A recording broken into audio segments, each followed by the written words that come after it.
Pushpa 2 pre release event లో దర్శకుడు Sukumar part 3 గురించి ఆసక్తికర వ్యాఖ్యలు చేశారు. అభిమానులను ఉద్దేశిస్తూ మాట్లాడుతూ, నేను మీ హీరోని 3 ఏళ్లు కష్టపెట్టాను. మీరు మీ హీరోని అడగండి. నేను నా ఫ్రెండ్ అల్లు అర్జున్ ను అడుగుతాను. నా కోసం మళ్ళీ మరో 3 ఏళ్లు ఇస్తే తప్పకుండా పుష్ప 3 చేస్తా అని చెప్పుకొచ్చాడు. అయితే తాజాగా సోషల్ మీడియాలో ట్రెండ్ అవుతున్న ఓ ఫోటో పుష్ప 3 ఉంటుందన్న వార్తలకు బలం చేకూర్చింది.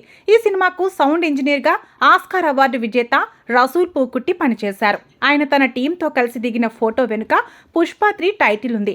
అందులో పుష్ప 3 ది ర్యాంపేజ్ అని ఉంది. దీంతో పుష్ప 2లో ఖచ్చితంగా పార్ట్ 3కి సంబంధించిన హింట్ ఉండబోతోందని స్పష్టమవుతుంది. అయితే పుష్ప 3 రావడానికి ఖచ్చితంగా సమయం పడుతుందని చెప్పడంలో ఎలాంటి సందేహం లేదు. పుష్ప 2 విడుదల తర్వాత సుకుమార్, అల్లు అర్జున్ ఇద్దరు వేరువేరు ప్రాజెక్ట్స్ లో బిజీ అవుతుండటంతో కనీసం 2 నుంచి 3 ఏళ్లైనా పట్టే అవకాశం ఉందని తెలుస్తోంది. అయితే మొత్తం మీద పుష్ప యూనివర్స్ కొనసాగడం మాత్రం ఖాయంగా కనిపిస్తోంది.